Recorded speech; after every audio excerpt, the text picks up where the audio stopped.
मत मरने दो यार, कुछ गलत नहीं मांग रहे, राइट टू इक्वालिटी मांग रहे। क्या गलत मांग रहे तुमसे एसडीएम का पोस्ट मांग रहे।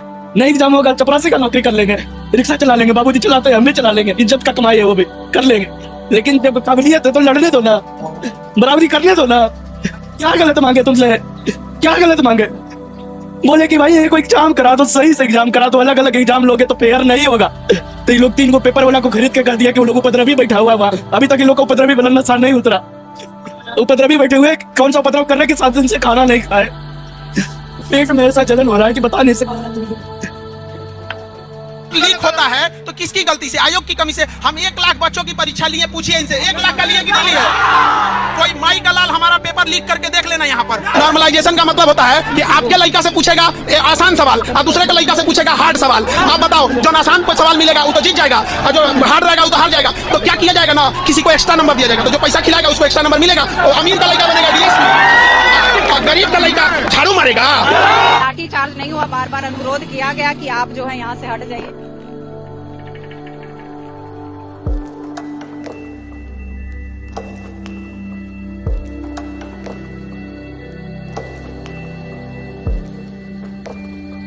से भी गया, परीक्षा शुरू होने और परीक्षा अंत होने के बीच में अगर पेपर डिजिटल या फिजिकल या किसी फॉर्म में बाहर जाती है, सुप्रीम कोर्ट के माननीय सुप्रीम कोर्ट के हिसाब से वो पेपर लीक माना जाता है। इसका जांच कराए, डिजिटल फुटप्रिंट इसका सरकार निकाले कि क्या सही है क्या गलत है। ये सोनू जी ना, सोनू बेचारा सोसाइटी के ऊपर क्या चाहते हैं? तुम्हें पता है भारत में सबसे ज़्यादा तकलीफ किसे होती है? अगर ये आपसे सवाल पूछा जाए तो आप क्या जवाब दोगे? भारत में सबसे ज़्यादा तकलीफ कौन झेलता है? तो आपका जवाब आएगा गरीब, अपाहिज लोग, बेसहारा लोग, बुजुर्ग लोग, है ना। लेकिन आप रेयर केस में ही कभी स्टूडेंट का नाम लोगे, क्योंकि कोई ध्यान ही नहीं देता। क्योंकि गवर्नमेंट ऐसा खेल खेल रही है स्टूडेंट के साथ, उनके फ्यूचर के साथ, उनके कैरियर के साथ। वो दर्द सिर्फ स्टूडेंट ही समझ सकते हैं। जब आपने तैयारी शुरू करी आप कितने साल के थे? सर उस समय हम 18 साल के थे और अभी हम 30 साल के हो गए। 30 साल के। पिछले 12 सालों में आपने अपनी जिंदगी में क्या किया है? जिंदगी में सर पढ़ते गया, डिग्री लेते गया। मैंने 3 सब्जेक्ट में पोस्ट ग्रेजुएट किया, बीएड किया, सीटेट क्वालिफाइड है, नेट क्वालिफाइड है सर। और सीजन मेरा एक ड्रीम जॉब था कि हम एक अच्छा नौकरी पाएंगे, रांची की राजधानी में रहेंगे, क्योंकि मैं गांव से बिलोंग करते थे सर। 10 साल एक लंबा अरसा होता है। इस दौरान आपकी जिंदगी में क्या क्या छूट गया? जिंदगी में सारी चीज छूट गया सर, घर परिवार रिश्तेदार सारे छूट गए। हम लोग को बहुत हीन भावना से देखते हैं लोग, जो भी देखते हैं हम लोग को बहुत हीन भावना से, परिवार रिश्तेदार लोग बात नहीं करते सर। और मैं 2 साल से गाँव में नहीं गया। दुख है सर, क्या बोलूं। मैं अपने दुख और पीड़ा को किसी पर सामना नहीं कर सकता हूँ सर। बहुत संघर्ष से पढ़ा, ट्यूशन पढ़ा के मैं 2012 से ट्यूशन पढ़ा के अभी तक मैं पढ़ाई किया हूँ और मैं कुछ भी हासिल नहीं कर पाया। और कोई नहीं समझ सकता, दिन रात वो लगे रहते हैं भैया, कभी न कभी उनका सपना पूरा होगा। वो सालों सालों तक प्रिपरेशन में लगे रहते हैं। अब एग्ज़ाम आएगा, मैं रेडी हूँ एग्ज़ाम देने के लिए और मेरा सिलेक्शन होगा, माँ बाप खुश हो जाएंगे। फिर अगले पल न्यूज़ क्या आते हैं, अरे यार पेपर तो लीक हो गया। तो वहीं पे स्टूडेंट का सपना टूट जाता है। 1-2 की बात नहीं है, लाखों स्टूडेंट इस चीज़ में लगे हैं, इस प्रिपरेशन में लगे रहे कि उनका सपना एक दिन पूरा होगा। लेकिन 1 सेकंड में ही उनका सपना टूट जाता है। ये अपने इंडिया का एजुकेशन सिस्टम, अगर तुम सरकार से सवाल करोगे तो सरकार गलत नहीं है, नहीं तुम गलत हो, क्योंकि तुम सवाल कर रहे हो। सरकार तो पैसे छापेगी, वो पढ़ी लिखी थोड़ी है। उसने पढ़ाई में स्ट्रगल किया क्या? एग्ज़ाम सेंटर में भाग दौड़ी की है क्या? तो उसे कहाँ से दर्द दिखेगा स्टूडेंट का? उसे नहीं पता है। वो स्टूडेंट को समझती है कि भेड़ बकरियों जैसा समझती है। हमें क्या फ़र्क पड़ता है, हम तो बस लोगों को बेवकूफ़ बनाएंगे और गुमराह करेंगे। सेम सिचुएशन हुआ बीपीएससी एग्जामिनेशन को लेके। से भी गया, परीक्षा शुरू होने और परीक्षा अंत होने के बीच में अगर पेपर डिजिटल या फिजिकल या किसी फॉर्म में बाहर जाती है, सुप्रीम कोर्ट के माननीय सुप्रीम कोर्ट के हिसाब से वो पेपर लीक माना जाता है। क्या एग्जाम देकर आ गए? एग्जाम क्या दिए सर, सील फटा हुआ था। पहले ही पेपर जैसे ही लाया, सील फटा हुआ था, पहले साइन कराया जाता है ना, उसके बाद सील करा जाता है। सील फटा हुआ था क्वेश्चन का सील फटा हाँ सील फटा हुआ था पहले से ही, जैसे ही बोले थे अधिकारी लोग भाग चुके थे। अच्छा, सभी अधिकारी भाग गए। ग्रुप में 4 लोग मिलकर डिस्कस कर रहे थे क्वेश्चन अंदर। हम लोग इतना दिन से मेहनत करके एग्जाम देने के लिए आए, उन्होंने 1 घंटा पहले 11 बजे गेट क्लोज करके बंद कर दिया। 1 घंटा हम बैठे रहे। उसके बाद क्वेश्चन पेपर जब 12:25 तक नहीं आया, शिक्षक को हम पूछे जाकर कि भाई सर क्या बात है, पेपर नहीं आ रहा है। उन्होंने कुछ नहीं बोला, बोला नीचे जाकर तुम पता करो। कुछ लड़का जाकर नीचे गया, नीचे से गया, वहां से पता करके आया, बोला भाई वहाँ पे सेटिंग हो रखा है, क्वेश्चन नीचे लीक हो रखा है और हॉल में दिया जा रहा है, तुम्हारे हॉल में पहुंचा भी नहीं है। हम लोग बाहर निकले तो वहाँ पे IPS ऑफिसर जो है संबोधित कर रहे थे हम लोगों को। उन्होंने धमकी दी कि जाकर के सब अंदर बैठो। तो संख्या 10 की नहीं थी, वहाँ पे लगभग हजारों की संख्या में स्टूडेंट हम लोग जमा थे। हम लोग क्वेश्चन बाहर लेकर के और लड़का बैठा हुआ था। तो इसी परिस्थिति में बाहर बात को रखेंगे, आपके द्वारा उनको जानकारी होगा, फिर कार्रवाई करेंगे, तो हम लोग कहाँ जाएंगे। आयोग से हम मांग करते हैं कि इस परीक्षा को निरस्त करें और वहाँ पे CCTV कैमरा हॉल में लगा हुआ है, शुरू से लेकर अंत तक देख करके हर शिक्षक, हर प्रशासन, वहाँ के जो भी है सबको दोषी कार्रवाई करके उस पर कार्रवाई। Bihar public service commission exam student का फ्यूचर बना सकती थी। BPSC एग्ज़ाम स्टूडेंट का डिमांड क्या था? स्टूडेंट का डिमांड था कि 1 शिफ्ट 1 एग्ज़ाम होने चाहिए, जिसके वजह से जो आयोग था इस बात को रेडी नहीं हुआ। लेकिन आयोग ने क्या कहा कि हम इतने सारे बच्चों का, यानी लाखों में जो बच्चे हैं, उनको एक ही टाइम पे एक ही दिन में एग्ज़ाम कराना पॉसिबल नहीं है। लेकिन इसका बहुत बड़ा डिसएडवांटेज भी है। क्यों? क्योंकि पेपर जो शिफ्ट वाइज में होते हैं, कभी हार्ड पेपर आते हैं, कभी नॉर्मल पेपर आते हैं, इजी आते हैं। तो जिनका हार्ड पेपर आता है उन्हें नॉर्मलाइज करके मार्क्स में थोड़ी बढ़ोतरी करके उन्हें नॉर्मल करके मार्क्स दिए जाते हैं। लेकिन ये चीज़ अनफेयर में काउंट होता है। अब सामने वाले को कैसे पता कि भैया उसका पेपर हार्ड था, मेरा पेपर इजी है? हो सकता है वो चीज़ें उसे याद ना हो, लेकिन सामने वाले को याद हो, दूसरे शिफ्ट वाले को। तो ये काउंट ही नहीं हो पाएगा ना। कैसे डिटेक्ट करोगे कि ये पेपर हार्ड था, ये पेपर नॉर्मल था या इजी था? तो यहाँ पे सबसे बड़ी प्रॉब्लम है।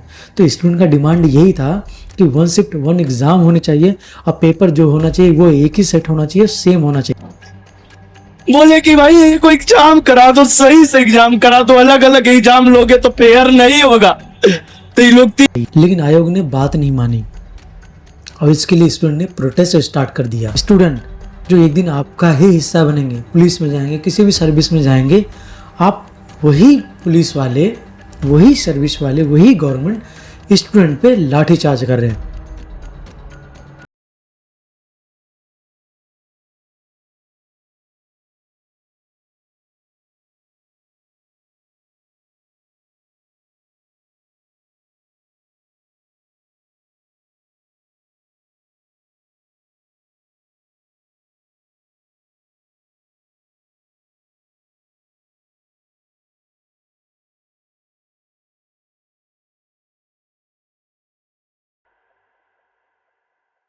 उन्हें मार रहे हैं। ये है अपनी इंडिया का एजुकेशन सिस्टम। ऐसे होता है भाई। कोई क्यों ना करे कंपेयर बाहर के कंट्रीज से, कोई क्यों ना करे। कुछ लोग कहते हैं भैया क्यों कंपेयर करो इंटरनेशनल के एजुकेशन सिस्टम से, अपनी इंडिया का देखो ना। वहाँ पे कितनों स्टूडेंट को मारा जाता है, पीटा जाता है, कोई न्यूज़ वगैरह आती है, सुनने में आती है। लेकिन इंडिया में ऐसा होता है, स्टूडेंट अपने हक के लिए मांग करे, फेयर के लिए मांग करे तो उन्हें मारो। सबसे पहले प्रोटेस्ट करे तो मारो। ये कौन करवाते हैं? अनपढ़, जो स्टूडेंट से कम पढ़ा लिखा हो, मंत्री बैठा हो, वो करवाता है। लेकिन उनका कोई कुछ बिगाड़ नहीं सकता। क्यों? क्योंकि वो मंत्री है, नेता है। जैसे तैसे करके एग्ज़ाम होने को आए, लेकिन एक सेंटर पे पेपर डिले हो जाता है। स्टूडेंट का गुस्सा तब जाहिर होता है जब उन्हें पता चलता है कि पेपर लीक हो गए हैं। BPSC के अध्यक्ष ने डिक्लाइन करते हुए कहा पेपर तो लीक हुआ ही नहीं है। लेकिन अगर लीक नहीं हुआ तो एग्ज़ाम सेंटर पे इतने ज़्यादा डिले कैसे हुए? और स्टूडेंट ने कहा कि एक ही सेंटर की बात नहीं है, कई सारे एग्ज़ाम सेंटर पे ऐसे इंसिडेंट हुए हैं जहाँ पे पेपर लीक होने की संभावना जाहिर होती है। तब यहाँ से एक नया मोड़ लेता है स्टूडेंट का प्रोटेस्ट, जो है री एग्जामिनेशन का। क्योंकि ये स्टूडेंट को लगने लगा कि एग्ज़ाम जो हैं ये लीक हो गए हैं पेपर, जिसके वजह से स्टूडेंट ने एक नया प्रोटेस्ट स्टार्ट कर दिया कि री एग्जामिनेशन का, कि फिर से री एग्जामिनेशन कराया जाए। इसी के चलते एक स्टूडेंट ने सुसाइड कर लिया। उसका कौन जिम्मेदार है? सोनू बेचारा सुसाइड न जाने कितने सपने लेके वो एग्जामिनेशन की प्रिपरेशन में लगा था। ये पहला रीज़न नहीं है, ऐसे बहुत सारे रीज़न आते हैं जो स्टूडेंट पे प्रेशर बनाया जाता है। एजुकेशन सिस्टम है, ये सारी चीज़ें इतनी प्रेशर में स्टूडेंट रहते हैं कि भाई घर का, फैमिली का कंडीशन देख देख के वो प्रिपरेशन में लगे रहते हैं। कभी ना कभी उनका सपना पूरा होगा, लेकिन ऐसा नहीं होता।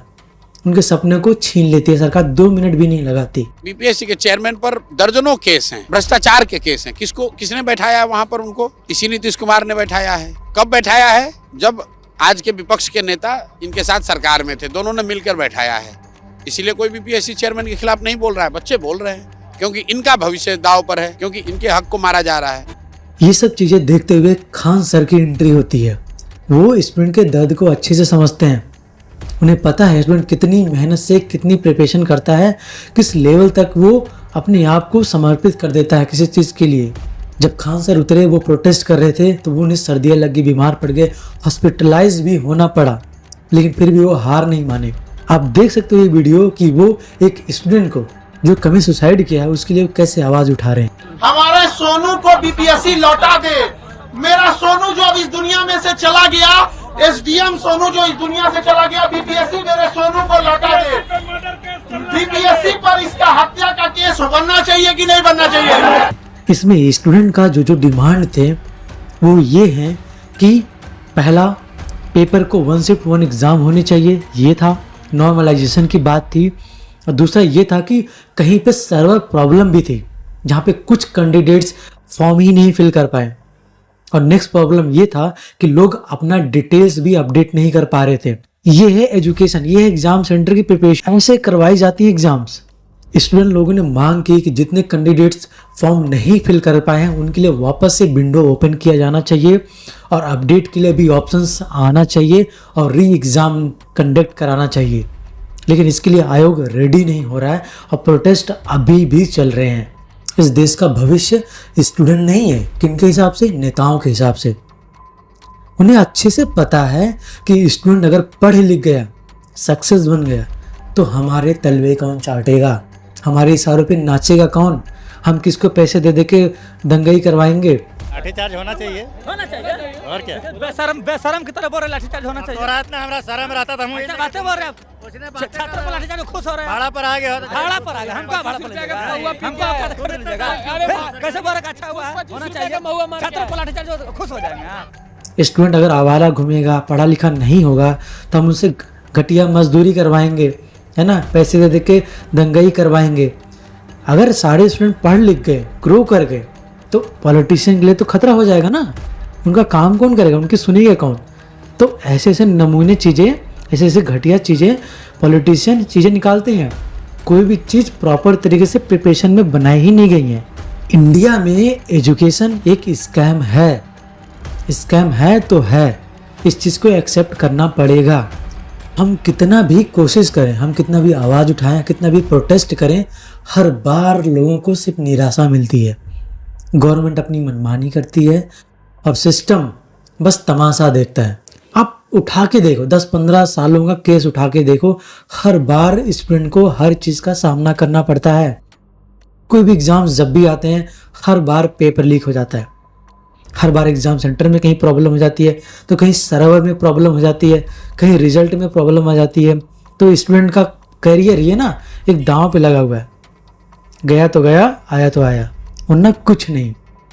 इतने बड़े लेवल पे ये स्कैम चल रहा है और लोग इसे नज़रअंदाज कर रहे हैं। बाकी आप मुझे कमेंट सेक्शन में बताओ कि इंडिया में एजुकेशन सिस्टम कितना बड़ा स्कैम है और किस लेवल पे ये गलत हो रहा है और क्या क्या सुधार हो सकती हैं। अपना आइडिया डालो, अपना जो भी है सारी चीज़ें करो, क्योंकि ये हम सोचो हम किस सेंचुरी में जी रहे हैं, किस एरा में जी रहे हैं जहाँ पे लोग मंगल मून पे जाने की प्लानिंग कर रहे हैं और यहाँ पे हम एक छोटी से छोटी चीज़ को सही नहीं कर पा रहे। ये पॉलिटिशियन ना इतना दिक्कत कर दिया ना इस कंट्री में, इतना ज़्यादा प्रॉब्लमेटिक हो गई सिचुएशन इस कंट्री में, और हम यहाँ पे अपने हक के लिए लड़े जा रहे हैं लेकिन उनकी कोई सुनवाई नहीं हो रही। ये पॉलिटिशियन सिर्फ खा पी के बैठ रहे हैं, अपने बच्चों को फॉरेन में भेजते हैं। सबसे बड़ा पॉइंट तो ये है कि इनके बच्चे प्रोटेस्ट का हिस्सा नहीं दिखेंगे आपको। किसी भी पॉलिटिशियन का बच्चा किसी भी प्रोटेस्ट का हिस्सा बनते हुए आप नहीं देखेंगे, कभी नहीं देखेंगे आप, क्योंकि उनके बच्चे फॉरेन में पढ़ रहे होते हैं, मस्त अय्यासी कर रहे होते हैं, मस्त घूम रहे होते हैं, एंजॉय कर रहे होते हैं। और आपके बच्चे, गरीबों के बच्चे, मिडिल क्लास के बच्चे लाइनों में धक्के खाओ, प्रोटेस्टिंग में धक्के खाओ, एग्ज़ाम सेंटर में धक्के खाओ। ये है आपका लाइफ, स्टूडेंट की लाइफ, यह फ्यूचर इंडिया। सवाल कीजिए सरकार से, सवाल बहुत जरूरी है, सवाल आपको जिंदा बनाता है। ओशो एक बहुत गजब बात कहते हैं कि हम में से ज्यादातर लोग 20 से 25 साल की उम्र में ही मर जाते हैं, बस उनको दफनाया या जलाया जाता है 50, 60, 70 की उम्र में। मरने और जलाए जाने में, दफनाए जाने में बहुत अंतर होता है। जब हम अपनी ही दुनिया में मस्त हो जाते हैं, मगन हो जाते हैं कि मेरी बीवी, मेरे बच्चे, मेरा परिवार, मेरी गाड़ी आ जाए, एक बस फ्लैट 2 BHK का हो जाए, उसके बाद मैं सोचता हूँ क्या बेहतर किया जा सकता है, तभी आप मर जाते हैं। जब आप समाज से कट जाते हैं और समाज को आप सोचते हैं बेहतर, हम इसी समाज का हिस्सा हैं, तो हमें कोशिश करना होगा कि हम इसके साथ ही करें। मैं तो चाहता हूं कि जब मैं मरूं तभी मुझे जलाया जाए या दफनाया जाए। मैं मर बहुत पहले जा रहा हूं और मैं जलाया जा रहा हूं 50, 60, 70 साल बाद, तो वो मुझे लगता है सही नहीं। एक फकीर ने मेरा हाथ पकड़ के कहा कि अरे वाह, बड़ी अजीब लाश, सांस नहीं आती है इसमें से। मैं चाहता हूं आप वो लाश ना बने।